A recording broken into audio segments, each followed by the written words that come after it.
This is Will Friedle, the voice of the future Dark Knight, Batman Beyond, and you're listening to the DCAU Review, hosted by Cal and Liam, streaming at DCAUreview.com and on your favorite podcast app. And remember a few things. First, Dana deserves better. And second, I am Batman. Hey everybody, welcome to another bonus episode of the DCAU Review. I'm one of your hosts, Cal. With me, my good friend, good brother, the man that runs our social media accounts, and our other host, it's Liam. Liam, we are back once again with another bonus episode of the DCAU Review, another exciting update for Batman Caped Crusader, and actually this time, it actually is an exciting update as opposed to some of the excuses we've given for bonus episodes in the past, I feel. I was going to say, I think it's almost, officially time to shut down the baseless speculation station after some 2+ year odyssey of reporting on every little morsel and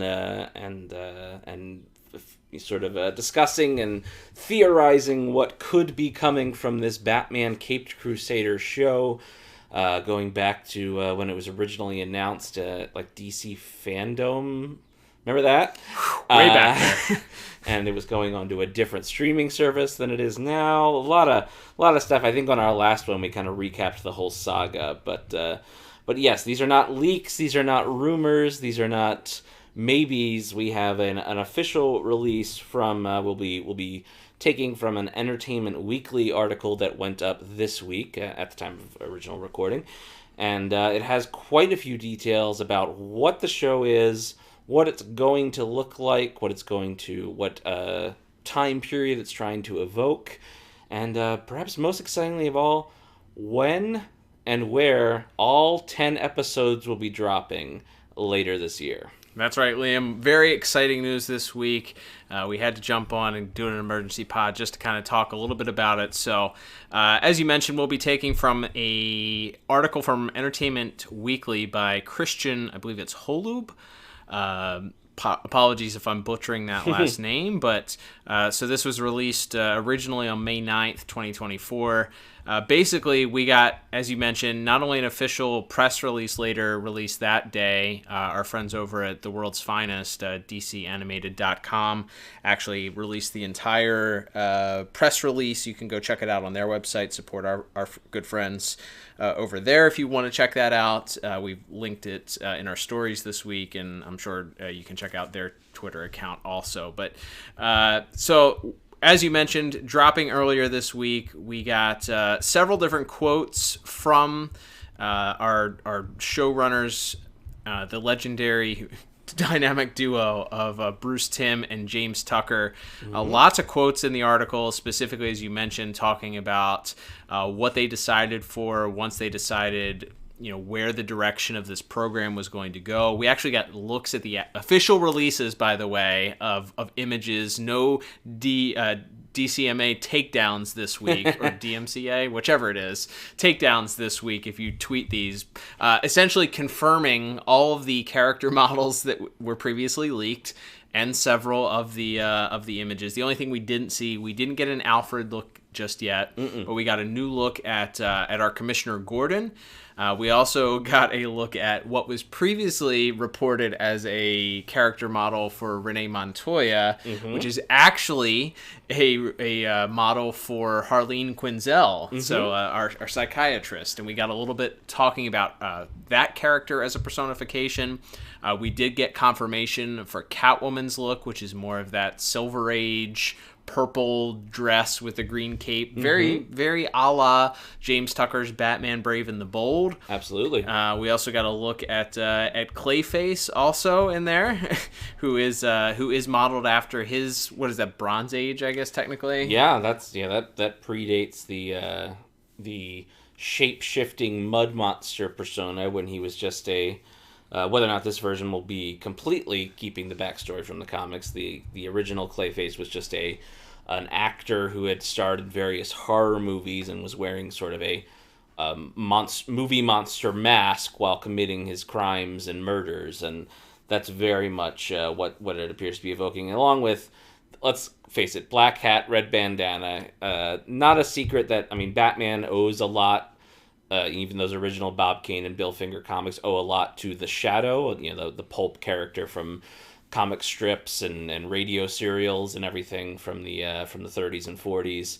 So very clearly invoking that in the Clayface design as well. He has this very disfigured face. Well, who knows? Maybe it isn't a mask. Maybe it is. Here's a little bit of speculation for you, is whether or not there will be any supernatural elements to this series, at least right off the bat. But it is very clear that this is going to be a little bit more grounded, I think. I always shudder at that word when we're talking about anything involving superheroes, but yes, I think it's fair to say they're, at the very least, they're leaning less on the science fiction and fantasy elements, at least off the bat here, and based off of what they showed off in this initial offering we got from this Entertainment Weekly article.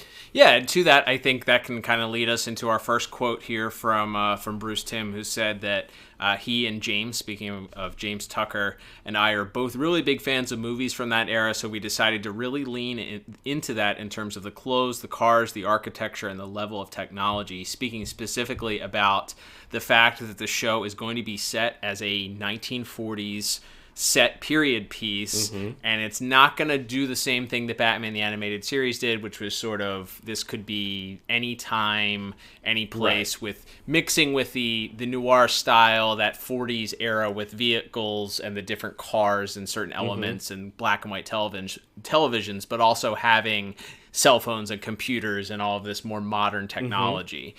So this show really being set in that 1940s area, time period, is going to give it that more, as you said, quote unquote, grounded feel, and thus allowing them to kind of lean into those older character models, the way that those characters were set up originally, which were not quite, it's pre like the sci-fi era of the 50s and 60s, I suppose. So you're really leaning into that. These are more just pulp horror characters in some fact, speaking specifically of Clayface, versus a mad scientist project gone wrong. Yeah, it's like, I think it shows kind of where the zeitgeist was between like the 30s, when a lot of these characters are first incepted, 30s and early 40s, as opposed to where we were another decade or two down the line into the 50s and 60s, when it was all space age and much more leaning into the science fantasy and science fiction aspects of it. So yeah, I think that's definitely, and as you mentioned, that's sort of very much what they want to evoke. They mentioned that pretty early on they decided they didn't want any cell phones or computers, anything like that, and that kind of changed everything as far as what they realized they could do with some of the characters. And they mentioned that while Clayface obviously very much evoking his original comic book appearance, we also have another very iconic Batman rogue, one that Bruce Timm co-created, with a pretty wild, pretty big departure, I would say, from what we've seen. Not just in the fact that Harley Quinn / Dr. Harleen Quinzel will be for the first time portrayed as an Asian American woman, but also they said that specifically Bruce Timm said that he co-created the character. He has a lot of affection for the way that she first came into the world of the DCAU originally, and to comics as well. But he kind of saw this as a chance to really reinvent her. And one of the big changes right off the bat is that her origins will not be tied into any Joker. As far as we know, there is no Joker, at least in this first season here. So that's an immediate, complete left turn from what we're used to as far as the origins of a Harley Quinn character. And one of the other things that Bruce noted was that he kind of had the idea to flip the alter ego and the persona, where he sort of envisions Dr. Harleen being very light and bubbly and fun, whereas the Harley Quinn persona will be where the more serious and rigid side of her personality sort of takes over, which again, just a complete different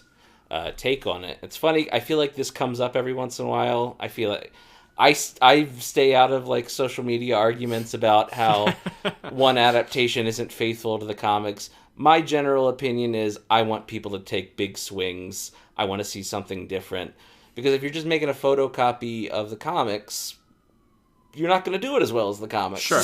Yeah. Especially a comic that came out in the 1930s or something. Like, and you're just rehashing, like you're just putting the same story. Like I understand there is a somewhat of an expectation, especially when you're if it's set up as an adaptation of, if you're expecting a direct-to-video adaptation of the Hush storyline, right, and they veer off into right field, you're going to be like, dude, what the heck? I was expecting this to be exactly the same. Why did you change this?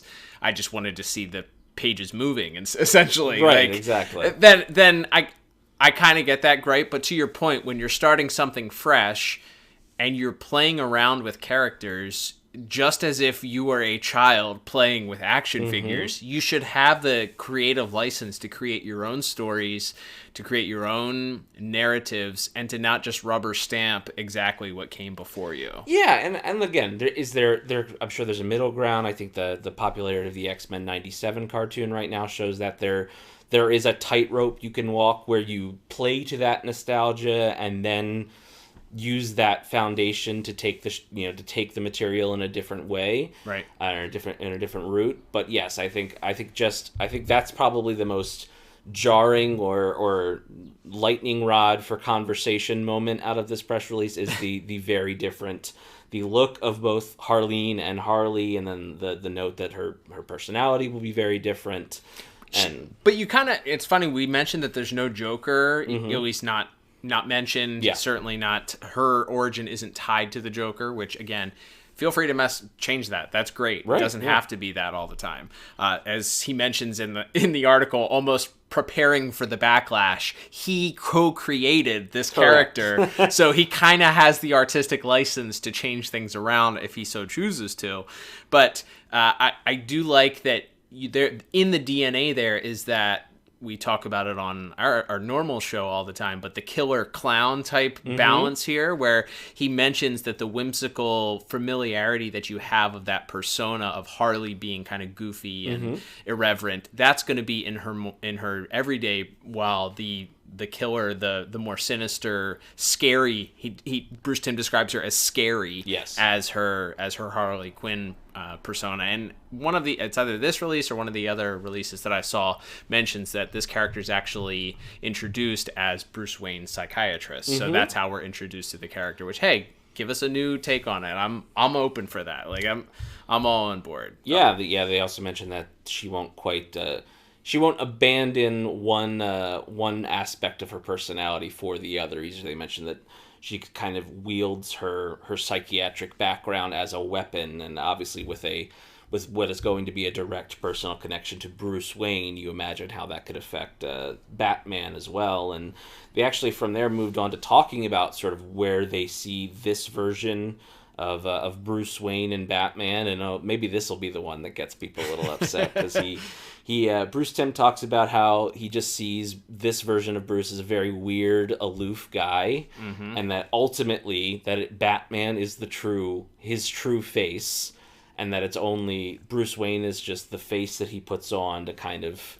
Which rings true. Right, which I think a lot of versions, I mean, that's something that Kevin Conroy always talked about a lot on the original Batman the Animated Series, how he saw about differentiating the characters not just by the change in voice, but also in how he acted, and then sort of what his actual natural personality is versus what he puts on when he's in public or when he's dealing with people that don't know that he's Batman. So he said there's something when he's Bruce Wayne, he's just trying to he's trying to pretend to be something that he's not. And James Tucker also added that there's kind of the idea to keep him removed, kind of aloof from society, so nobody really knows, who he is, what he's up to, they don't know a lot about him, which honestly kind of evokes, and he is a producer on the show, the recent live action Matt Reeves, Robert Pattinson version of Batman, where in that movie, Bruce Wayne isn't really a functioning member of society. Right. Like when he has to go have like a meeting at a board member, he looks miserable. Like he has to take a shower and put a suit on to go to the funeral in the one scene. Like he looks miserable when he's not in the bat, like even more miserable when he's not in the bat suit, because he just doesn't have like a social, his social skills are just non-existent. Even dating back to the final portion of the Nolan trilogy, that's what Bruce Wayne evolved into, was he was a hermit, he was somebody that wasn't a functioning part of society. So the interesting portion of that quote from our showrunners, though, was that it kind of leaves not only the citizens of Gotham, the people he interacts with, but also the viewers not quite understanding who Bruce is. So, I mean, that's something interesting, I think, that stood out to me, because that allows you to... You're not showing your full hand as to who Bruce is. So that means...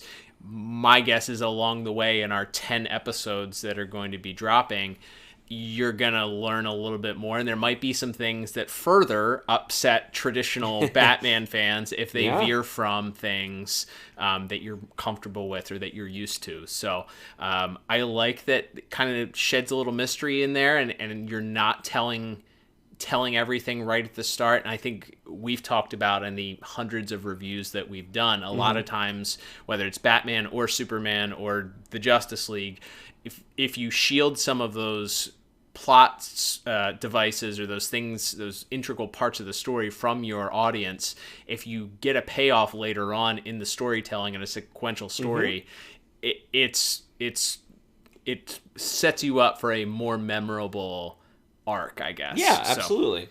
It does seem like we're kind of being dropped right near the beginning of the story, both for, Bruce Wayne as a functioning adult in society in Gotham, and as Batman as this emerging figure. It's one of the things, as you mentioned, that James Tucker said, that we don't necessarily want there to be like a real feel for how everyone from the police to the regular rank and file citizens of Gotham, or even us as viewers, really feel about this version of Batman when we first meet him, this version of Bruce Wayne as well. So that's something definitely that you can play with and evolve, because it's not, and that goes back to probably the strength of this not being a direct sequel or reboot of the original animated series, is that you can take elements from that world that still work, but not have to, adhere to a specific, place and time, or a certain personality archetype that may have been established in a previous work. So, yeah, I think that's the way to go. And expanding on that, they moved into some of the other villains. We already kind of touched on the Clayface, obviously invoking the Shadow, and some of those other pulp movie and comic strip characters. And moving on to when they talked to about Catwoman, they specifically shouted out the Ed Brubaker, Darwin Cook Catwoman run, very seminal of the 2000s, and the extension of that being the Jim Lee Hush Catwoman, very iconic. The tight suit with the goggles and all that. Darwin Cook got the name drop there for his design. Yeah, of course, famously got some of his start. He was the reverse of a lot of guys. I think he started in animation and then jumped over to comics, and just by the by made some of the most iconic stories ever written in DC Comics. But yes, they specifically mentioned they wanted to have a very drastic departure from that, or even the BTAS era Catwoman. And so they went back, as you mentioned, to that 1940s purple, where she's kind of in the dress with the hair flowing and the green cape. And James Tucker specifically cited Barbara Stanwyck in The Lady Eve as the kind of the inspiration for this version, where she still has that playful and charming attitude that I think you would expect from a Selina Kyle, a Catwoman character, but that there's maybe a little bit more to her under the surface there. And like he mentions that that entire episode, because that was the one character design that I think we looked at and almost in a way felt like it didn't quite fit the rest of the motif, because everybody else is again designed in this dark noir set in reality, and then you have this femme fatale dressed in a purple dress and a cape, running around.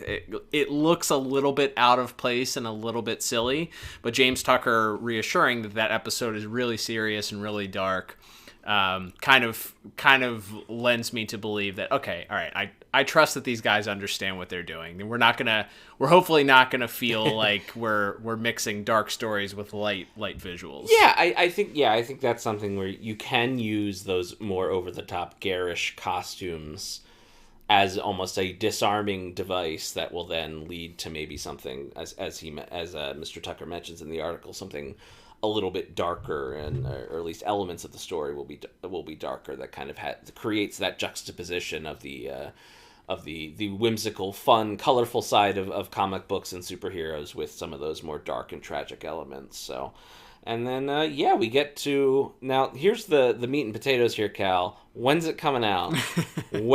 How many episodes are there? I think we already mentioned that, but we'll just pretend we didn't. And when can we expect to actually watch this show after all this time? Not entirely convinced that it was ever actually going to come out because of the HBO Max of it all and all the other issues we had. We finally did get the answer to when and where we can watch this and how many episodes in the first season there will be. That's right. Again, thanks to our good friends over at DCAnimated.com, world's finest. We got the full entire press release, which mentioned not only are, of course, J.J. Abrams and Matt Reeves still attached to this project. Again, that's the one thing I did want to just kind of throw out here briefly. I will touch on it briefly. A lot of flack. People loudly dislike J.J. Abrams. I think, I don't know if they're still mad about Lost. I don't know if they're upset about Star Trek. I don't know if they're upset about Star Wars. Maybe a combination of all of them. Yeah. I don't know. There are people that see this project with J.J. Abrams' name attached to it, and they're like, oh, he's gonna ruin this thing. Don't let him anywhere near this, which my immediate thought process is, this guy, both him and Matt Reeves, I highly doubt, other than their names being attached so that when you announce the press release and can say, from executive producers J.J. Abrams and Matt Reeves, because the layman is not going to know who Bruce Timm and or James Tucker is, and no offense to those two gentlemen. Right. They should know their names, but the layman is not going to know them above J.J. Abrams and Matt Reeves. And that's why that executive producer title gets used in Hollywood so often, because if you're an executive producer, Steven Spielberg, on a project that's directed by some guy that's never directed a movie before, you're going to lead with that. You're opening a lot more doors by putting those two people. And I'm sure they could be as involved as they'd want to be. But again, I don't think they were in the studios every day overseeing, the direction and the storyboards and calling out character beats and storylines for Bruce Timm and James Tucker and Ed Brubaker and the other really talented, producers and writers that we know are working on this show already. Yes. So I'll push my soapbox aside, just saying, I highly doubt that there is very little. I highly doubt that there is as much influence as anyone could possibly worry about from either director there, other than them having a thought that says, hey, maybe you could try this, or being a phone to pick up and say, hey, what do you think about this? Yeah, sure, or yeah, no. And also, the press tour, but that it's going to upcome that they're going to do interviews for. And also, I'm sure we've talked for years about bad embargoes and things that affected Justice League and some of the later DC animated shows, like... I'm sure it could also be those guys, or at least Matt Reeves is, I think, still making another Batman movie. So it may also be like looking in and being like, hey, we were going to do this. Does this like step on anything you were going to do in your movie? What can we change here? And if we are going to cover similar territory, what can we change? So I'm sure there's communication between all of them. I know J.J. Abrams was attached to produce a Superman movie and some other things. Who knows if that'll still happen under the new current DC regime. He's obviously not attached to the James Gunn Superman, but yeah, like I said, I'm sure there's communication. I'm sure they could be involved if they wanted to be, but there's been no indication in any of these other than them being a part of that initial announcement with Bruce Timm and James Tucker in 2021 on the Fandom Zoom panel. There really hasn't been a lot of input from them, or at least it's been discussed that they had input on the show. So I think, people getting a little upset. You see a lot of that, quite frankly, about Bruce Timm now. Yeah. Because people people attribute a lot of things that happened in tie-in comics that he had nothing to do with to him. People attach a lot of their dislike for the Killing Joke movie, which he did not write. Yep. And keeping in mind that he also produced things like Superman Red Sun and a lot of the DC Death shorts and some of the really fun showcase elements that they've done over the Warner Home Video. He wasn't directly involved with the James Tuckerverse New 52 era movies, but it's like I think people just it's just like one of those things. And again, it doesn't mean that these people are infallible or that every creative decision they ever made was the right one. I'm sure they'd tell you that themselves. Yep. But I also think, people, it's just old, tired. It just feels like 2015 Reddit to me. Like when I see that, and like again, it's not a ton of people.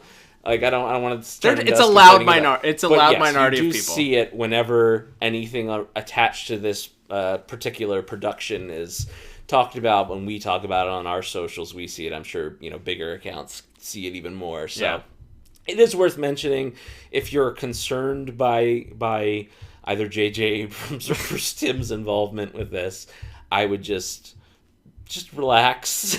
Just wait. And hey, and if you watch it and you don't enjoy it, by all means, you have every right to not enjoy things. Absolutely. There's no toxic positivity. Just enjoy everything here. Correct. If you don't like, and guess what? We're going to talk about these shows when they come out, and if we don't like them, we're going to say we don't like them. Absolutely. But ultimately, I think, getting upset just because somebody's name is attached to a product, as Cal said, predominantly in the case of a J.J. Abrams or Matt Reeves, to, like I said, open promotional doors. Again, probably helped to have them on board when they were trying to sell this once it got kicked off of HBO Max.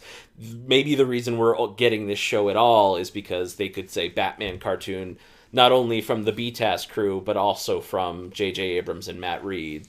Yep. Maybe that's why, maybe that's one of the reasons that, our hero Jeffrey Bezos picked up this show.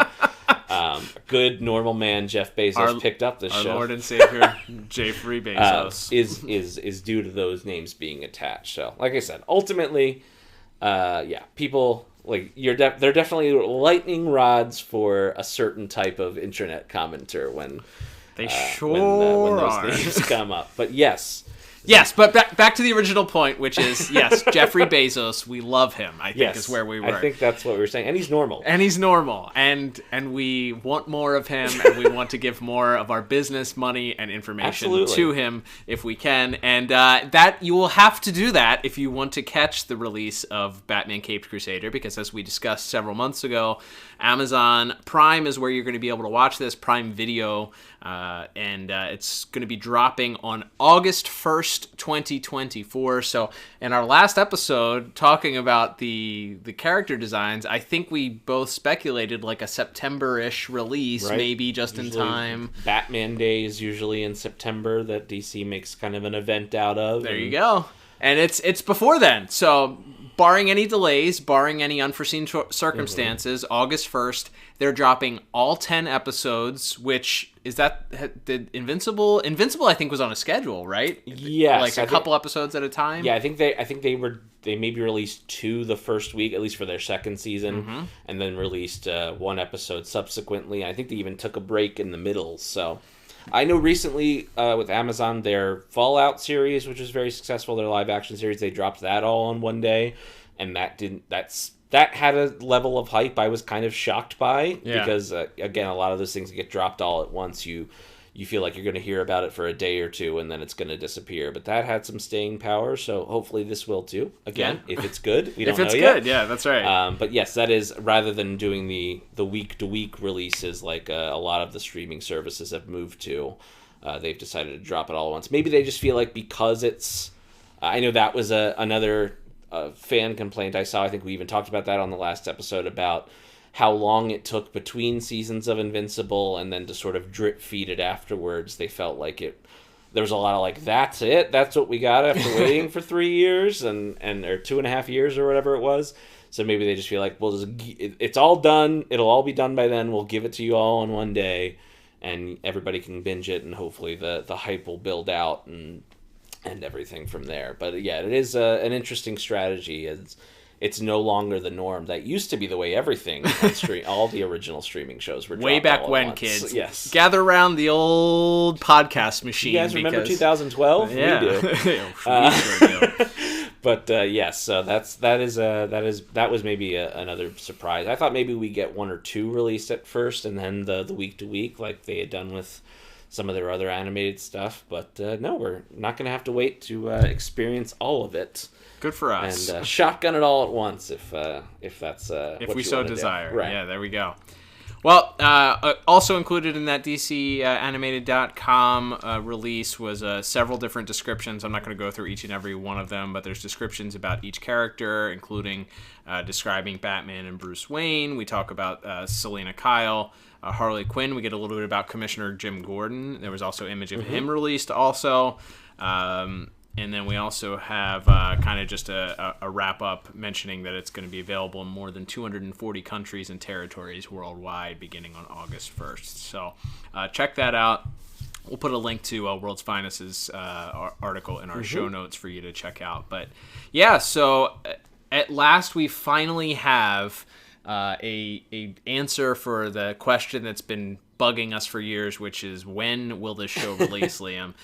Is it real? Yeah, is it real? Is this a show that's going to come out? And I think just as we wrap things up here, I think it's awesome because in real time, as we were reading this article, we were kind of absorbing the information, these quotes from James Tucker and Bruce Timm. You and I both came to the realization at how legitimately excited we are that this show is coming out. Like, you see the images, you hear them talk about wanting to make this grounded in this 1940s look. We're sitting there talking about which 1940s male movie star is likely modeled after Bruce Wayne. If you have any thoughts on that, send us it this week, who Bruce Wayne may be modeled after. We'd love to hear your thoughts on that on our socials. But I think just wrapping things up here, I'm legitimately excited about this. Again, it could be a huge bomb. It could stink to high heaven. Sure. And we could be sitting here several months from now going, boy, we wasted a lot of time hyping this thing, and it was all for naught. But for now, with the unknown being the unknown, and the little bit of information that we have about where the heads at were for the showrunners, the character designs, the quote now that is probably the most legendary about the show, more Batman the Animated Series than Batman the Animated Series, really giving, I guess, Bruce Timm the ability to, and James Tucker, the ability to work on a show with these legendary comic book writers like Mr. Brubaker and the rest of the writing team, and come up with a show that really kind of feels like that original project that they had hoped to make. So I'm really excited about this. You're really excited about this. Absolutely.